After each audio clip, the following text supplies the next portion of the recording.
Yes, sir. Welcome to another Always Strive Higher interview. I hope everyone enjoyed the first episode.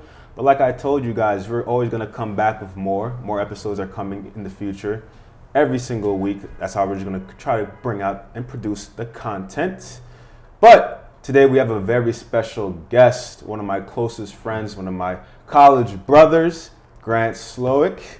How you feeling, bro? How's it feel to be on the show? Yo, appreciate you having me, bro. Of course. Very excited. Of course. I feel like I haven't seen you since college, since we graduated, basically. Yeah, it's been the middle of the summer. Yeah. It's been a minute.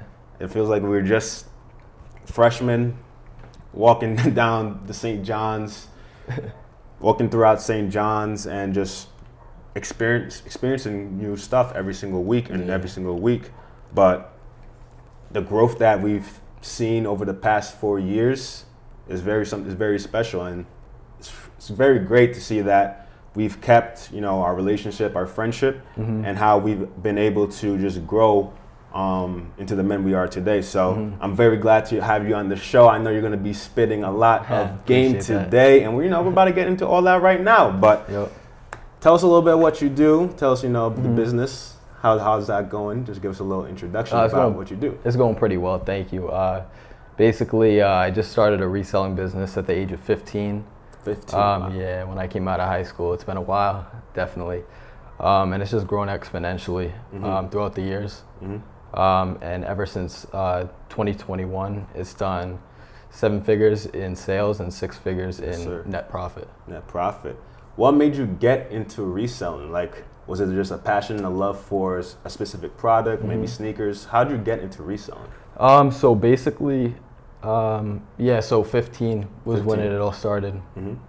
I was playing basketball for the high school team, of course, and then buckets. Yeah, yes, sir. And then, my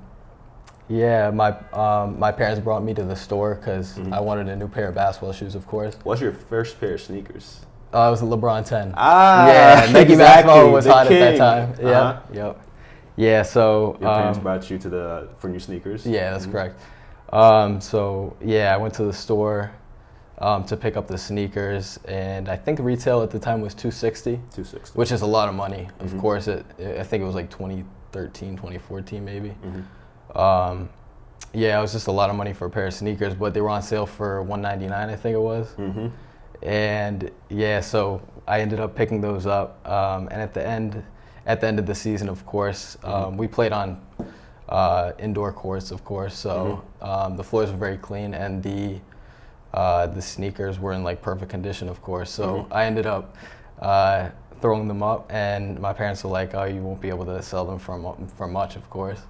And because you had used them basically the whole season. The whole season, yeah. And they were still in perfect condition. Yeah. Somewhat, yep. Yeah, and I was like, I'll just be able to sell them for what I paid, I'm sure. And they're like, nah, you won't be able to do that. And of course, I got my money back.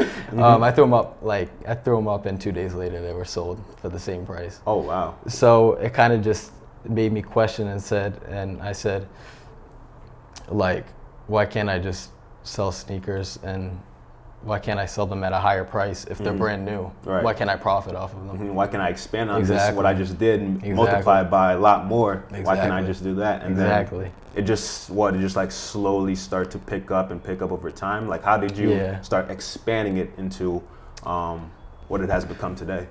So basically it was just a combination of making connections, just working hard.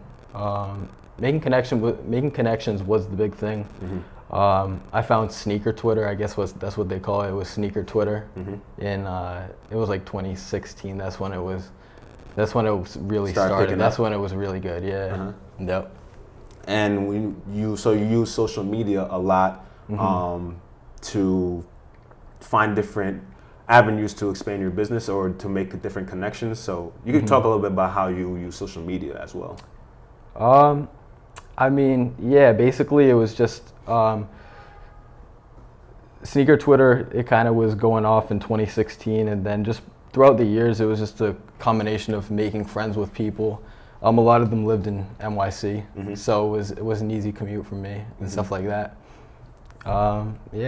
Just basically that. That's all it was really. Got it. And what was really the moment where you realized, or what was the moment where you actually felt like you got like your first win, like you were like official, like like I'm really really good at this. Like what was that like, and when was that specific moment for you?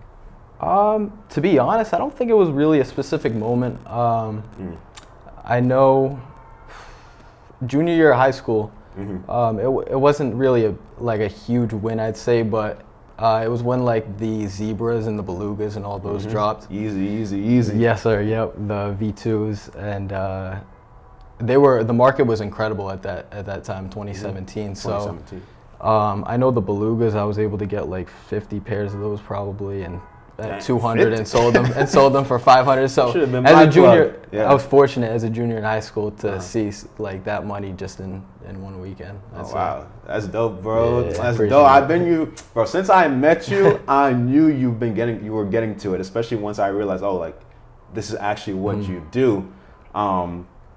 So talk about when I met you. So like during the college, during those 4 years, how did the business transition during those 4 years? Because I remember that when you launched your Instagram sneaker page, like I remember SlowikSoles.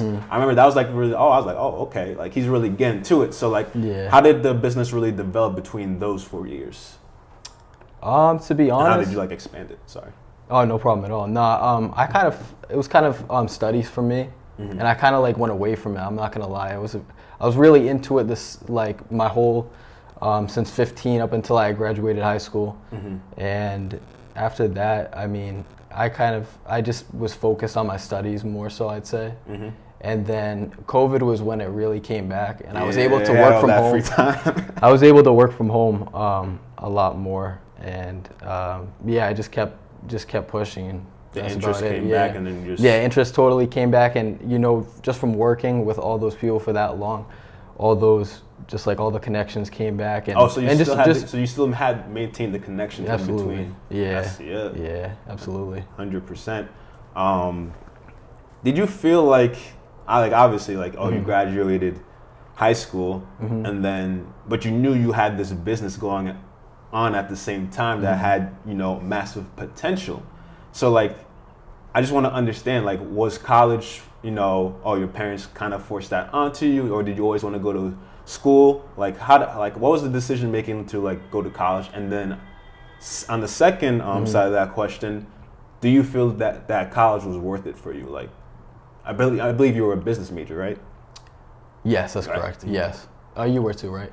Economics, but same thing. Yeah. So I mean, it's funny. That's a great question because my mother, I think she was always invested heavily in my education. Just from the start, she was, and so was my father, of course. But I think they both had degrees, and I don't know. It seemed like it was something for me to do. Just you go to college. That's what it was. Basically. It's just the easy answer right there.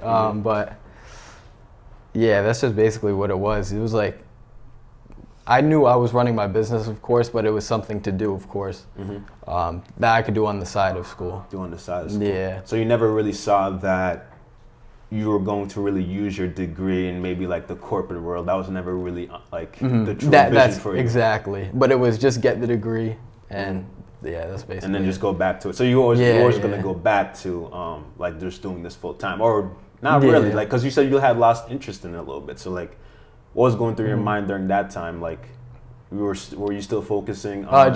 It was kind of just school, and it was more so, I'd say freshman year. I think, to be honest, it was more so me just enjoying time with all of our roommates, kind of just getting that college feel freshman. Freshman year, and then that's kind of when I started getting back into it again. It was sophomore year. Gotcha. That makes sense. Yeah. So we've been talking a lot about sneakers. Are you into any other products? Aside from sneakers. I do a lot of electronics at the moment. Those were very good, especially the PlayStations were really good. Oh, I know you were running them up. The PS5. Yeah, those were really good during COVID. And I've been doing electronics heavily in electronics since. Just a bunch of different items. My buyer will just tell me I need this quantity I can give you this price, and I try to get the deals done within a few days. A few days, and then what's the turnaround for selling out, or like what's how long will it usually take you to sell out a product, or does that usually vary? Like, do you usually have like a specific date in mind? Okay, I just got the product, I gotta have all these out within 2 weeks, 3 weeks, or is it just basically based on the type of product, which will obviously affect when you want to sell out of all of them? So what's your timeline like? Basically, for some items, if I get them in and I think like, the market is, I don't think the market is great at the moment, maybe I'll hold them for like a couple weeks or something like that. I try not to hold stuff for too long. But most items, my buyer will just tell me, I need this at this, I can give you this price. And I just try to get the deal done within a few days. Within a few days. Got it. You're getting straight to it. Yeah. Waste no time. How would you describe the current reselling market for you? I know that's like a broad question, because there are so many different markets and sectors within the market, but I guess within the electronics and sneakers, how has those markets been treating you, I guess, the past couple months? That's a great question too. So the market, I know it's been very tough, just with everything in general. I think stocks, everything is down right now. Everything is in a tough position right now. But so the market with that stuff is also down. So. Oh, so they're just going hand in hand. Yeah. Less money. Yeah, that's inflation. That's basically what it is. But the great thing is if you can find yourself in find your way in like a market like this and do well, it just shows you like the potential that you can provide for yourself for when the market's actually going good. That's actually a great point. If you could have your business, booming during tough times, potential recession times where people don't have as much money to splurge on upgrading their electronics or copping a new sneaker, copping a new J. But if you're able to still have your business very profitable during the hardest times, that shows you that when the market is good, it's easy business, because it's just easy business. But that's very smart. I'm glad to hear that, bro. Thank you. So how would you describe, so you said you started reselling at like 15. What advice would you offer to someone who wants to potentially become a reseller at a young age like that? I would say just try to find people that are basically doing doing what you want to do, and doing it at a high level, but just try to provide value to them without expecting anything in return. That's what I would say in some way. So basically, find someone who is already doing it at a pretty good level. See if you could try to connect with them, offer them any help without expecting anything back, and just be there to absorb just observing their process and how they go about things. If obviously if that person would be kind enough to tell you, but obviously when you're running a business like that, people would be gladly to accept any help that they could offer in return for just some information. So doing that, just being willing to be by them and just taking information without expecting like a handout, basically, is what you're saying. Yeah, that's what I would say. That makes sense. Exactly right. So explain to me how you made it an official business. So actually, we didn't even touch on that. What's the official business name? Like what's the official name? SlowikSoles. SlowikSoles. Oh, right. Yeah. You probably already did. SlowikSoles. So how did you make it an official business? LLC, trademarks. How'd you go about doing that? Basically, when I had started, or when I had started at 15, it was actually as simple as just creating an eBay account and a Kixify account. I'm not sure if you're aware or if you know about that.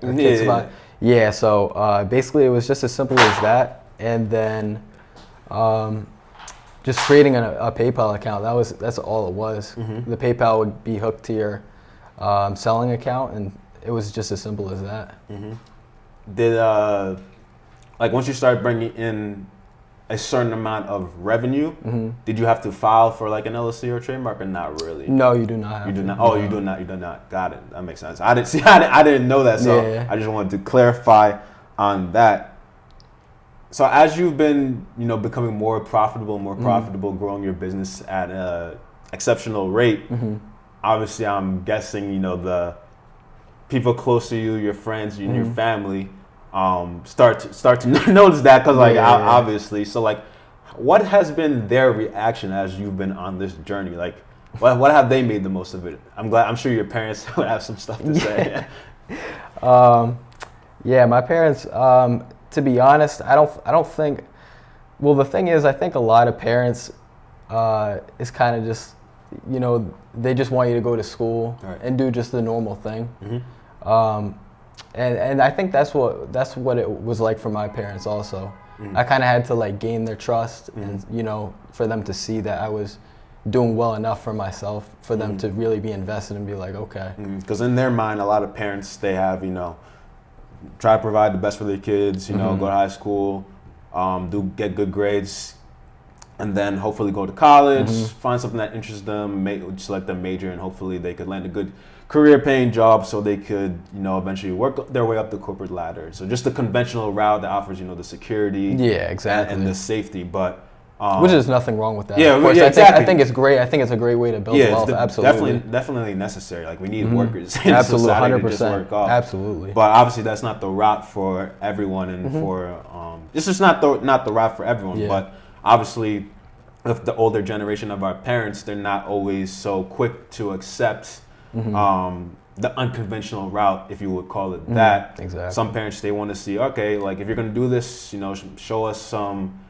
Show us the proof that, okay, that this has potential, so they could, so you could gain your trust. So it's good that your parents actually it's actually not a bad idea. Like, just show us proof that it's going to be successful and it's profitable and that you care about it, and we'll let you go forward with it. So actually not the worst, and I'm actually happy to hear that they've become so accepting of it. So great to hear. How do you plan on expanding the business in the future? Like, opening up your own store, or how do you see the future playing out for SlowikSoles? To be honest, I'm not exactly sure of that. You don't know yet. Is that 5 years you said possibly? Just in the future, short term, long term. How do you feel? How do you feel? To be honest, I have no idea. I wish I knew. Okay. It's not a bad answer, because but I'm not sure, to be honest. To be quite honest, I would say I would look 5 years from now, I don't think I'll be doing the exact same thing. Okay. Maybe building a personal brand, something like that. I'm not exactly sure the niche. But like a personal brand, possibly. Yeah, no, that's perfectly fine, and I have the answer. we all probably don't even know what we're doing tomorrow, so it doesn't even really matter. There's obviously a lot of time to just build, plan, and make sure that every step that you do take in the future is well thought out, so that there are no missteps, and you're just on the straightforward path. So it's usually good to just sit back and just reflect when you don't have the next answer ready. So it's good that you're taking your time.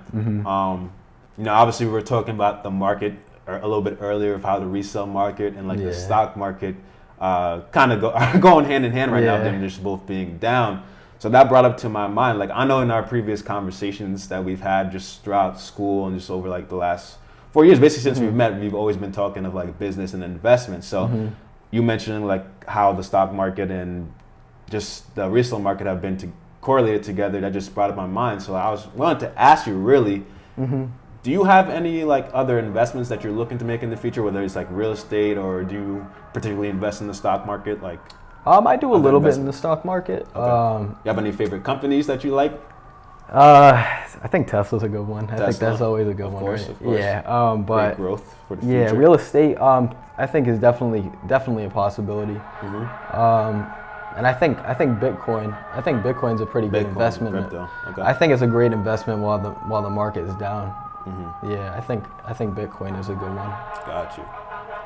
Obviously, with resellers, and I guess the backlash that some of them really get due to like when there's a popular sneaker or product that come out and there's like a limited quantity or availability of that product, usually there's a lot of just chit chat on Twitter or whatever, people just saying they hate resellers or whatever. So like, I want to like just give you the floor. Like, what do you think are common misconceptions about resellers, and why do you think some of them get unnecessary hate?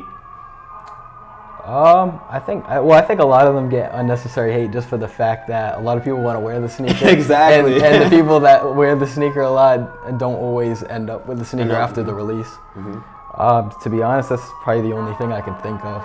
That's probably one of the main reasons. That's probably the main reason. Got you.